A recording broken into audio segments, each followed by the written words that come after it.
بسم اللہ الرحمن الرحیم۔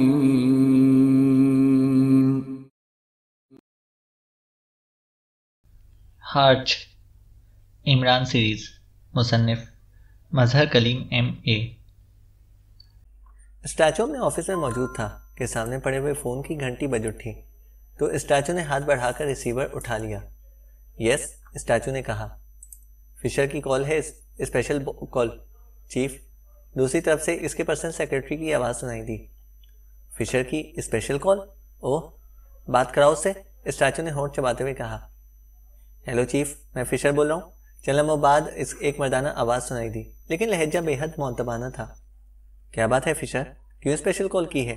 اسٹیچو نے حیرت بھرے لہجے میں کہا۔ چیف، رائٹ کو ہلاک کر دیا گیا ہے، دوسری طرف سے کہا گیا تو اسٹیچو بے اختیار اچھل پڑا۔ اوہ، کب، کیسے، کس نے ایسا کیا ہے؟ اسٹیچو نے انتہائی حیرت بھرے لہجے میں کہا۔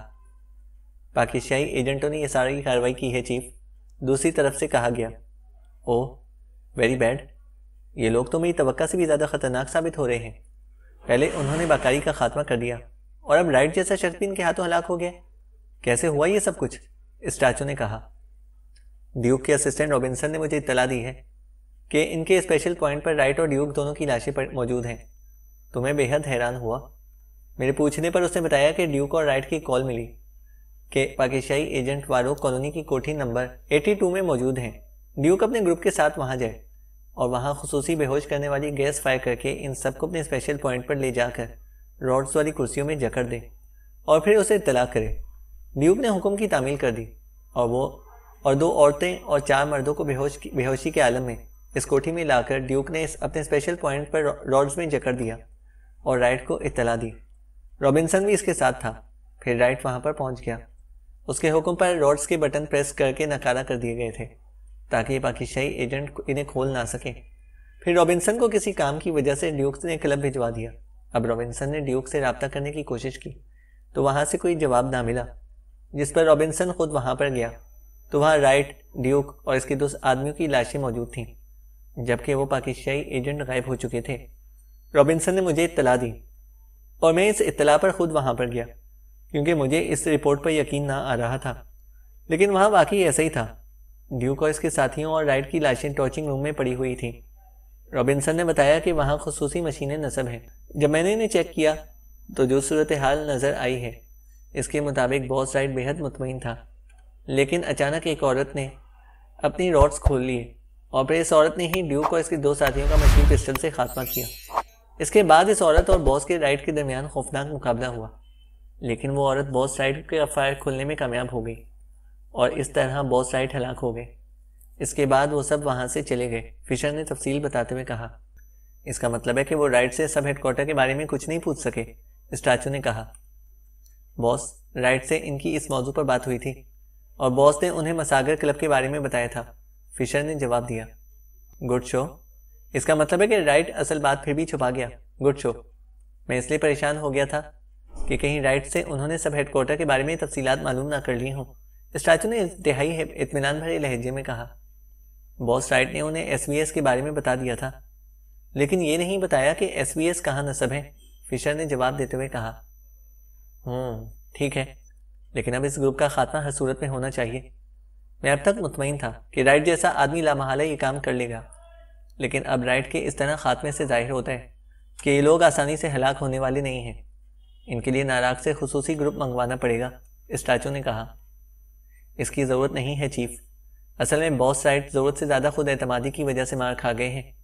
وہ ان لوگوں کو بے ہوشی کے عالم میں ہلاک کر دیتے تو یہ انتہائی آسانی سے ہلاک ہو سکتے تھے۔ فلم کی وجہ سے میں نے ان کے قد و قامت وغیرہ بھی اچھی طرح چیک کر لیے ہیں۔ ویسے بھی SVS کے ذریعے ایک بار پھر آسانی سے ٹریس کیا جا سکتا ہے، فشر نے کہا۔ ٹھیک ہے، میں آرڈر کر دیتا ہوں، تم رائٹ کے ہیڈ کوارٹر پہنچ جاؤ اور اس پورے گروپ کو سنبھال لو، لیکن مجھے جلد از جلد ان پاکستانیوں کی لاشیں چاہیے، اسٹیچو نے کہا۔ آپ بے فکر رہیں باس، میں اپنے گروپ کو مساگر کلب کے اندر اور باہر تعینات کر دیتا ہوں۔ لامحالہ ان لوگوں نے وہاں ریڈ کرنا ہے اور وہاں انہیں آسانی سے ٹریپ کر کے ختم کیا جا سکتا ہے۔ آپ کلب کے مینیجر ہنری کو یہ حکم دے دیں کہ وہ مجھ سے پورا تعاون کرے، پھر دیکھیں کہ میں کیا کرتا ہوں، فشر نے جواب دیتے ہوئے کہا۔ اوکے، ٹھیک ہے، میں آرڈر کر دیتا ہوں، اسٹاچو نے اطمینان بھرے لہجے میں کہا، اور اس کے ساتھ ہی اس نے ریسیور رکھا اور پھر میز پر موجود ایک خصوصی ساخت کے ٹرانسمیٹر کو اٹھا کر اسے اپنے سامنے رکھا تاکہ رائٹ کے ہیڈ کوارٹر کے انچارج اور مساگر کلب کے مینیجر ہینری کو نئے آرڈر دیے جا سکیں۔ ویسے اسے فشر کی صلاحیتوں پر بھی مکمل اعتماد تھا، کیونکہ فشر کا تعلق بھی ایکریمیا کی ایک سرکاری ایجنسی سے طویل عرصے تک رہا تھا، اور اس کا بھی رائٹ کی طرح علیحدہ گروپ تھا، اور یہ گروپ بھی ہارچ کے تحت خصوصی مشنز پر کام کرتا تھا۔ عمران اپنے ساتھیوں سمیت ایک رہائشی کالونی کی ایک کوٹھی میں موجود تھا۔ اس نے پہلے والی کوٹھی چھوڑ دی تھی جہاں سے رائٹ نے انہیں ٹریس کر کے اغوا کیا تھا، اور اس کالونی میں بھی اس نے فون پر ایک اسٹیٹ ڈیلر کے ذریعے کوٹھی حاصل کی تھی۔ یہاں پہنچ کر عمران نے اپنے ساتھیوں کو خصوصی طور پر ہدایت کی کہ وہ نہ ہی پاک ایشیائی زبان کا کوئی لفظ منہ سے نکالیں اور نہ ہی اس کا نام یا پرنس آف ڈھمپ کے الفاظ کسی طرح بھی بولے جائیں، ورنہ ایس وی ایس انہیں دوبارہ ٹریس کر لے گا، اور اس بار انہیں بے ہوش کر کے ہوش میں لانے کا بھی تکلف نہ کیا جائے گا۔ آپ یہ ہدایات زبانی دے رہے ہیں، کیا اس طرح ہم ٹریس نہ ہو جائیں گے؟ صفدر نے کہا۔ رائٹ نے مجھے بتایا کہ ہمارے ٹریس ہو جانے کے بعد اس نے ایس وی ایس کو آف کر دیا تھا، اور ظاہر ہے کہ جب تک انہیں کوئی لاش دستیاب نہیں ہوگی تب تک اسے دوبارہ اوپن نہیں کیا جائے گا، کیونکہ یہ انتہائی مہنگا سسٹم ہے اور اسے مسلسل اور طویل عرصے تک اوپن نہیں رکھا جا سکتا۔ بہرحال یہ کسی بھی وقت اوپن ہو سکتا ہے، اور اگر ہمارے منہ سے کوئی لفظ نکل گیا تو ہم فوری ٹریس ہو جائیں گے، عمران نے جواب دیا۔ اب کیا پروگرام ہے؟ کیا مساگر کلب پر ریڈ کرنا ہوگا؟ جولیا نے کہا۔ ظاہر ہے، لیکن ہمیں وہاں اندھا دھند ریڈ نہیں کرنا، کیونکہ رائٹ کی لاش ملتے ہی یہ لوگ سمجھ جائیں گے کہ ہم نے رائٹ سے مساگر کلب کے بارے میں معلومات حاصل کر لی ہوں گی، اور پھر وہاں لامحالہ خصوصی انتظامات کر لیے گئے ہوں گے۔ اس لیے ہم نے وہاں پہنچ کر فی الحال تو جائزہ لینا ہے، اس کے بعد باقاعدہ منصوبہ بندی سے کام کرنا ہوگا، عمران نے کہا۔ لعنت بھیجو اس منصوبہ بندی پر، خواہ مخواہ اپنا وقت ضائع کرتے ہو اور دوسروں کا بھی۔ تم یہیں رہو، میں دیگر ساتھیوں کے ساتھ جا کر وہاں پر ریڈ کرتا ہوں، پھر میں دیکھتا ہوں کہ یہ لوگ کیا مقابلہ کرتے ہیں، تنویر نے بگڑے ہوئے لہجے میں کہا۔ تمہارا کیا خیال ہے کہ ہم نے وہاں جا کر کیا کرنا ہے؟ عمران نے مسکراتے ہوئے کہا۔ اس سب ہیڈ کوارٹر کو تباہ کرنا ہے، اور کیا کرنا ہے؟ تنویر نے منہ بناتے ہوئے کہا۔ تو کیا اس سے ہارچ جیسی بین الاقوامی تنظیم ختم ہو جائے گی؟ کیا وہ دوسرا سب ہیڈ کوارٹر نہیں بنا سکتے؟ کیا ان کے پاس وسائل اور آدمیوں کی کمی ہے؟ عمران نے کہا۔ او، بات تو تمہاری ٹھیک ہے، پھر کیا کرنا ہے؟ تنویر نے چونک کر کہا تو عمران بے اختیار ہنس پڑا۔ میری بات تو اس لیے ٹھیک ہے کہ تم اس کا کھلے دل سے اعتراف کر لیتے ہو، البتہ مارگریٹ بتائے گی کہ میری بات ٹھیک ہے یا نہیں، عمران نے مسکراتے ہوئے کہا۔ مسٹر مائیکل، جس طرح کے حالات جا رہے ہیں کہ ایک کے بعد دوسرا گروپ سامنے آ جاتا ہے، اور جس طرح کی جدید مشینری ہمارے خلاف استعمال کی جا رہی ہے، اس سے تو ظاہر ہوتا ہے کہ حالات دن بدن ہمارے خلاف ہوتے جا رہے ہیں۔ آپ کی یہ بات بھی درست ہے کہ سب ہیڈ کوارٹر کو تباہ کرنے کا کوئی فائدہ نہیں، کیونکہ ہارچ کے پاس نہ وسائل کی کمی ہے اور نہ ہی آدمیوں کی۔ لیکن پھر ہم یہاں کیا کرتے پھر رہے ہیں؟ اس بار صالحہ نے بڑے سنجیدہ سے لہجے میں بات کرتے ہوئے کہا۔ میری ٹھیک کر رہی ہے مائیکل، ہمیں بہرحال اس بارے میں وضاحت چاہیے کہ یہ مشن کیا ہے اور کس طرح مکمل ہوگا، جولیا نے کہا۔ میرا خیال ہے کہ یہ مشن صرف سب ہیڈ کوارٹر کو تباہ کرنے کا نہیں ہے، بلکہ سب ہیڈ کوارٹر سے ہم نے مین ہیڈ کوارٹر کے بارے میں معلومات حاصل کرنی ہے، اور پھر مین ہیڈ کوارٹر کی بڑی شخصیات کا خاتمہ کرنا ہے، تب ہی یہ تنظیم ختم ہو سکتی ہے، کیپٹن شکیل نے کہا۔ میں نے بھی ایسا ہی سوچا ہے، جب تک مین ہیڈ کوارٹر کا خاتمہ نہیں کیا جائے گا اس وقت تک ہارچ تنظیم ختم نہیں ہو سکتی، اور جب تک ہارچ ختم نہ ہو اس وقت تک پاک ایشیائی ڈیم اور دیگر تنصیبات محفوظ نہیں ہو سکتی، عمران نے کہا۔ تو پھر اس سب ہیڈ کوارٹر میں صرف داخل ہوا جائے گا یا کیا کیا جائے گا؟ صفدر نے کہا۔ سب ہیڈ کوارٹر کا انچارج اسٹاچو ہے جس کی عورت مارتھا ہے۔ اگر مارتھا ہاتھ لگ جاتی تو معاملات آسان ہو جاتے، لیکن رائٹ اسے صرف چند منٹوں کے فرق سے نکال کر لے گیا۔ بہرحال اب اسٹاچو کو ہم نے وہاں سے اغوا کرنا ہے اور اس سب ہیڈ کوارٹر کو تباہ کر دینا ہے تاکہ فوری طور پر پاک ایشیا کے خلاف خطرہ ٹل جائے۔ پھر اسٹاچو سے ہمیں مین ہیڈ کوارٹر یا اس کی کسی اہم شخصیت کے بارے میں معلومات ملیں گی، اور پھر ہمارے مشن کا آخری مرحلہ شروع ہو جائے گا، عمران نے کہا۔ تو پھر یہ کام میرے ذمہ لگا دو، میں اسٹاچو کو یہاں لے آتا ہوں اور سب ہیڈ کوارٹر کو تباہ کر دوں گا، یہ میری ذمہ داری رہی، تنویر نے کہا۔ راشیل ٹھیک کہہ رہے ہیں مسٹر مائیکل، ہمیں اب باقی ڈائریکٹ ایکشن کرنا چاہیے، صفدر نے کہا۔ تو پھر ایسا ہے کہ تم سب ڈائریکٹ ایکشن کے تحت مشن مکمل کرو، جبکہ میں اس سلسلے میں علیحدہ کام کروں گا، عمران نے کہا۔ نہیں، تم علیحدہ کام نہیں کرو گے بلکہ ہمارے ساتھ ہی رہو گے، سنا تم نے؟ خواہ مخواہ اپنی اہمیت نہ بتایا کرو، جولیا نے تیز لہجے میں کہا۔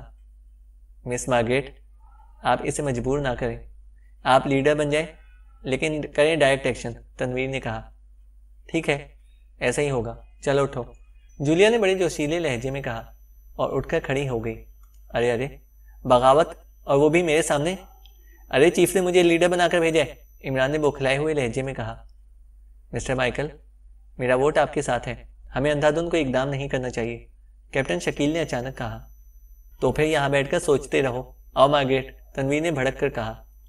مسٹر مارشل، آپ کیا کہتے ہیں؟ جولیا نے صفدر کی طرف مڑتے ہوئے کہا۔ I am sorry miss Margaret, ہمیں بچوں جیسا رویہ اختیار نہیں کرنا چاہیے، یہ انتہائی اہم مشن ہے، ہمیں جو کچھ بھی کرنا ہے سوچ سمجھ کر کرنا ہے، صفدر نے جواب دیتے ہوئے کہا تو جولیا منہ بنا کر دوبارہ کرسی پر بیٹھ گئی۔ یہ سب ایک ہی تھیلی کے چٹے بٹے ہیں، سوچتے رہو، منصوبے بناتے رہو، وقت ضائع کرتے رہو، تنویر نے پھنکارتے ہوئے کہا، اور وہ بھی اسی طرح کرسی پر بیٹھ گیا جیسے نہ چاہنے کے باوجود بیٹھنے پر مجبور رہا ہو۔ اب آپ اپنی منصوبہ بندی بتائیں مسٹر مائیکل، صفدر نے عمران سے مخاطب ہو کر کہا۔ منصوبہ تو کب سے بنا ہوا ہے، لیکن بندی ہاں ہی نہیں کر رہی، عمران نے منہ بناتے ہوئے کہا تو صفدر بے اختیار ہنس پڑا۔ بس یہی اصل مصیبت ہے، نہ وقت دیکھنا اور نہ ہی حالات، ایک ہی احمقانہ مذاق کرنا شروع کر دیتا ہے، جولیا نے انتہائی چھلائے ہوئے لہجے میں کہا۔ وقت اور حالات دیکھتے دیکھتے تو یہ نوبت آ گئی ہے کہ سر کے بال سفید ہو رہے ہیں، کمر جھک گئی ہے اور منہ میں دانت ہی نہیں رہے، عمران بھلا کہاں باز آنے والا تھا۔ مسٹر مائیکل، ہمیں باہر کی نگرانی کرنا چاہیے، ایسا نہ ہو کہ پھر اچانک ہم کسی چکر میں پھنس جائیں، اس لیے اگر آپ اجازت دیں تو ہم تینوں باہر کی جا کر نگرانی کریں، صفدر نے اچانک مداخلت کرتے ہوئے کہا۔ اس نے شاید جان بوجھ کر یہ بات کی تھی تاکہ اس طرح بات کا رخ بدل جائے، ورنہ اسے عمران کا جو موڈ نظر آ رہا تھا اس کے مطابق جھگڑا کافی حد تک بڑھ سکتا تھا۔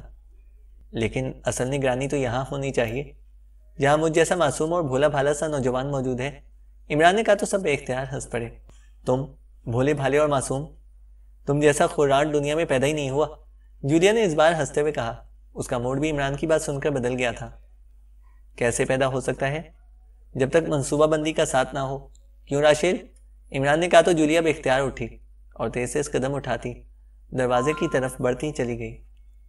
مسٹر مائیکل، میرا خیال ہے کہ اب آپ ضرورت سے زیادہ بے باک ہوتے جا رہے ہیں، اب آپ کو خواتین کی موجودگی کا بھی خیال نہیں رہتا، صالحہ نے قدرے غصیلے لہجے میں کہا۔ خواتین کی موجودگی تو بے حد ضروری ہوتی ہے، آپ بے شک صفدر سے پوچھ لیں، عمران نے کہا۔ عمران صاحب، کیا آپ کو کسی کی کال کا انتظار ہے؟ اچانک صفدر نے کہا تو عمران بے اختیار ہنس پڑا۔ مجھے کس نے کال کرنا ہے؟ اس کال کے انتظار میں تو مدتوں سے کوارا پھر رہا ہوں، عمران کہا بھلا آسانی سے باز آنے والا تھا، لیکن اس سے پہلے کہ مزید کوئی بات ہوتی پاس پڑے ہوئے فون کی گھنٹی بج اٹھی۔ ارے مبارک ہو، کال آ گئی، تم واقعی بڑے جوش زبان ہو، 10 سال پہلے یہی بات کر دیتے تو کیا حرج تھا، عمران نے کہا تو صفدر ایک بار پھر ہنس پڑا اور عمران نے ہاتھ بڑھا کر ریسیور اٹھا لیا۔ یس مائیکل بول رہا ہوں، عمران نے مقامی لہجے میں کہا۔ والکسن بول رہا ہوں مسٹر مائیکل، دوسری طرف سے ایک مردانہ آواز سنائی دی۔ یس کیا رپورٹ ہے؟ عمران نے کہا۔ مسٹر مائیکل، مارکیٹ بے حد تیز جاری ہے، سرمایہ کاری مسلسل بڑھتی جا رہی ہے اور اب ایک اور پارٹی بھی میدان میں آ گئی ہے، وہ آپ کی کمپنی کو ہر صورت میں مارکیٹ سے آؤٹ کرنے پر تلی ہوئی ہے، اس لیے آپ ضروری اقدامات کر لیں، دوسری طرف سے کہا گیا۔ مارکیٹ گروپ کے مینیجر کے بارے میں کیا رپورٹ ہے؟ عمران نے کہا۔ مارکیٹ گروپ کے مینیجر کو اس کا علم ہے، لیکن اس تک اپروچ نہیں ہو سکتی کیونکہ نئی پارٹی ان کو انتہائی سختی سے کوریج کر رہی ہے، دوسری طرف سے کہا گیا۔ کیا نام ہے اس نئی کمپنی کا؟ عمران نے کہا۔ فشر اینڈ کمپنی، ایک ایکریمین ایجنسی ہے، دوسری طرف سے کہا گیا اور اس کے ساتھ ہی رابطہ ختم کر دیا گیا۔ تو عمران نے ایک طویل سانس لیتے ہوئے ریسیور رکھ دیا، چونکہ لاؤڈر کا بٹن عمران نے ریسیور اٹھانے سے پہلے پریس کر دیا تھا، اس لیے والکسن کی بات چیت سارے ساتھی سنتے رہے تھے۔ اس کا مطلب ہے کہ مساگر کلب کا مینیجر ہنری ہی اسٹیچو کے بارے میں جانتا ہے کہ وہ کہاں ہے، صفدر نے کہا۔ ہاں، اور تم نے سنا ہے کہ فشر گروپ اب پورے اسپاٹ پر کام کر رہا ہے اور یقیناً انہیں معلوم ہو گیا ہے کہ ہم نے رائٹ سے مساگر کلب کے بارے میں معلومات حاصل کر لی ہیں، اس لیے انہوں نے مساگر کلب پر باقاعدہ پکٹنگ کی ہوئی ہے اور خاص طور پر اس مینیجر ہنری کی، عمران نے کہا۔ تمہاری بات درست ہے، اس صورت میں ڈائریکٹ ایکشن واقعی کامیاب نہیں ہو سکتا، ورنہ میرا خیال تھا کہ اس سے پہلے کہ انہیں یہ بات معلوم ہو ہم کارروائی کر گزرے، تنویر نے کہا۔ اس کی واقعی یہ فطرت تھی کہ وہ انتہائی کھلے دل کا مالک تھا۔ اس کے ساتھ ہی عمران نے ریسیور اٹھایا اور نمبر پریس کر دیا۔ یس، انکوائری پلیز۔ رابطہ قائم ہوتے ایک نسوانی آواز سنائی دی۔ مساگر کلب کا نمبر دیں، عمران نے کہا تو دوسری طرف سے نمبر بتا دیا گیا۔ عمران نے کریڈل دبایا اور پھر ٹون آنے پر اس نے نمبر پریس کرنا شروع کر دیا۔ مساگر کلب، رابطہ قائم ہوتے ایک نسوانی آواز سنائی دی۔ لہجہ بے حد مہذب تھا۔ مینیجر ہنری سے بات کریں؟ میں ناراک سے مارٹن بول رہا ہوں، اسٹار کلب کا جنرل مینیجر، عمران نے کہا۔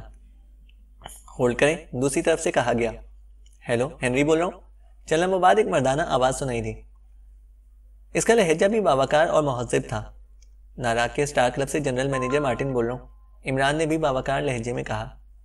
اوہ یس، فرمائیے، دوسری طرف سے حیرت بھرے لہجے میں کہا گیا۔ عمران اس حیرت کی وجہ جانتا تھا، کیونکہ اسٹار کلب ناراک کا سب سے مشہور کلب تھا، اور یہ کلب صرف بڑے بڑے سرکاری افسروں، بڑے بڑے صنعت کاروں اور لارڈز کے لیے مخصوص تھا۔ ایسے کلب کا جنرل مینیجر جب خود کال کرے تو ہنری نے حیران تو ہونا ہی تھا۔ مسٹر ہنری، میرے کلائنٹ ہیں لارڈ ناتھن، ایکریمیا کے سب سے بڑے لارڈ ہیں۔ وہ ایک بار آپ کے کلب کا راؤنڈ کر چکے ہیں۔ انہوں نے آپ کے کلب کی بے حد تعریف کی ہے، اور خاص طور پر اس بات کی کہ آپ کی کاکٹیل کا جواب نہیں ہے۔ میں نے اس لیے یہ کال کی ہے کہ کیا آپ اس کاکٹیل کے بارے میں تفصیلات مجھے بتائیں گے؟ ہم نہ صرف آپ کے بے حد مشکور ہوں گے، بلکہ ہم اس کاکٹیل کے بارے میں باقاعدہ بورڈ لگائیں گے کہ یہ کاکٹیل مساگر کلب کے مینیجر ہنری کا تحفہ ہے، عمران نے کہا۔ اوہ جناب، یہ تو میرے لیے بہت بڑا اعزاز ہوگا۔ ویسے لارڈ صاحب نے یہاں اپنا تعارف نہیں کرایا، ورنہ ہم ان کا خصوصی استقبال کرتے۔ یہ کاکٹیل تو ہمارے ہاں طویل عرصے سے بنائی جا رہی ہے۔ اس کا نام بھی مساگر کاکٹیل ہے۔ اس کے تناسب میں اصل راز ہے۔ کیا آپ خود تشریف لائیں گے؟ ہنری نے بڑے مسرت بھرے لہجے میں کہا۔ میں تو بے حد مصروف ہوں، میں اپنے مینیجر گرنارڈ کو آپ کے پاس بھیج دیتا ہوں۔ وہ ان دنوں اپنے ایک ذاتی کام کے سلسلے میں مونز میں موجود ہے۔ آپ یقیناً اس سے تعاون کریں گے، عمران نے کہا۔ بالکل جناب، آپ انہیں بھیج دیں۔ وہ کاؤنٹر پر اپنا نام اور اسٹار کلب کا کہہ دیں، انہیں مجھ تک پہنچا دیا جائے گا، دوسری طرف سے کہا گیا۔ اوکے، بے حد شکریہ۔ آپ جب بھی ناراک تشریف لائیں، اسٹار کلب میں آپ کا کھلے ہاتھوں استقبال کیا جائے گا، عمران نے کہا۔ بے حد شکریہ، یہ بات میرے لیے بہت بڑا اعزاز ہے، دوسری طرف سے انتہائی مسرت بھرے لہجے میں کہا گیا۔ تو عمران نے گڈ بائی کہہ کر ریسیور رکھ دیا۔ تم جیسا شیطان دوبارہ پیدا ہو ہی نہیں سکتا۔ کیا چکر دیا ہے ہنری کو کہ اب اس فشر کے ساری حفاظتی اقدامات دھرے کے دھرے رہ جائیں گے، تنویر نے مسکراتے ہوئے کہا۔ شیطان ایک ہی بار پیدا ہوا ہے، دوبارہ پیدا نہیں ہو سکتا، عمران نے مسکراتے ہوئے کہا تو سب بے اختیار ہنس پڑے۔ عمران صاحب، آپ کو اس کاکٹیل کے بارے میں کہاں سے علم ہو گیا؟ صفدر نے کہا۔ ایئرپورٹ سے باہر ایک جہازی سائز کا پبلسٹی بورڈ لگا ہوا ہے جس پر درج ہے کہ مساگر کاکٹیل پوری دنیا میں مشہور ہے اور بڑے بڑے لارڈز اس کی کاکٹیل کو بے حد پسند کرتے ہیں، اور اسی طرح کی بہت سی باتیں لکھی ہوئی تھیں، عمران نے مسکراتے ہوئے کہا۔ ہاں، میں نے بھی یہ بورڈ دیکھا تھا، لیکن سرسری طور پر عمران صاحب کے مشاہدے پر حیرت ہوتی ہے کہ ہر بات کا خیال رکھتے ہیں، صالحہ نے حیرت بھرے لہجے میں کہا۔ اب کیا کروں، جب ایک مشاہدے سے تھک جاتا ہوں تو پھر ادھر ادھر مشاہدے شروع کر دیتا ہوں کہ شاید کوئی مشاہدہ واقعی مشاہدہ بن جائے، عمران نے کنکھیوں سے جولیا کی طرف دیکھتے ہوئے کہا۔ تو سوائے تنویر کے باقی سب ساتھی میں اختیار ہنس پڑے۔ جولیا کے چہرے پر بھی چند لمحوں کے لیے جگمگاہٹ سی آ گئی تھی، لیکن وہ خاموش رہی۔ عمران صاحب، آپ کے مشاہدے میں یقیناً کوئی کسر رہ جاتی ہوگی، ورنہ ایک مشاہدے میں لوگ اس قدر گم ہو جاتے ہیں کہ دوسرے کی طرف آنکھ اٹھا کر بھی نہیں دیکھ سکتے، صفدر نے مسکراتے ہوئے کہا۔ اب سب کے نصیب میں مقدس مشاہدہ تو نہیں آ سکتا نا، عمران نے ترکی بترکی جواب دیا۔ تو صفدر شرمندہ سا ہو گیا، اور اس کے اس انداز میں شرمندہ ہونے پر صالحہ سمیت سب بے اختیار کہکا مار کر ہنس پڑے، کیونکہ سبھی سمجھ گئے تھے کہ عمران نے صالحہ کو مقدس مشاہدے میں تبدیل کرنے کی اشارتاً بات کی ہے۔ کیا تم لوگوں کو یہاں صرف کہکہے لگانے اور گپے مارنے کے لیے بھیجا گیا ہے؟ اچانک تنویر نے انتہائی غصیلے لہجے میں کہا۔ ارے تمہیں کیوں غصہ آ گیا؟ تمہیں تو کسی نے مشاہدے سے نہیں روکا، عمران نے کہا تو سب ایک بار پھر ہنس پڑے۔ عمران صاحب، اب واقعی کام کا آغاز ہو جانا چاہیے، ابھی تو سب ہیڈ کوارٹر کا مرحلہ درپیش ہے، جبکہ مین ہیڈ کوارٹر ابھی باقی ہے، کیپٹن شکیل نے کہا۔ اوکے، مشاہدہ ملتوی اور کام شروع۔ تو میں گرنارڈ کے روپ میں مینیجر ہنری سے ملوں گا، جبکہ تم سب علیحدہ علیحدہ بطور عام گاہک وہاں پر رہو گے۔ اگر مجھے ضرورت پڑی تو میں ریڈ کوشن دے دوں گا، اور اس کے بعد جو بھی حالات ہوں گے ان کے مطابق تم نے کام کرنا ہے، اور اگر ضرورت نہ پڑی تو پھر سارا معاملہ میں خود ہی آ کر نپٹا جاؤں گا۔ عمران نے کہا۔ آپ اکیلے نہ جائیں، کسی اور کو بھی ساتھ لے لیں، صفدر نے کہا۔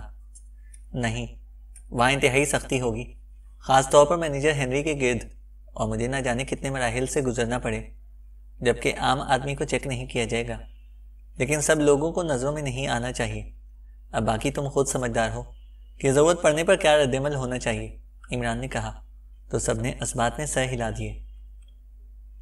فشر اپنے 4 ساتھیوں سمیت مساگر کلب کے ایک بڑے کمرے میں موجود تھا، جبکہ اس نے اپنے 10 آدمیوں کو باقاعدہ کلب میں اس انداز میں پھیلایا ہوا تھا کہ وہ کلب میں آنے جانے والے ہر آدمی کو نظروں میں رکھ سکیں۔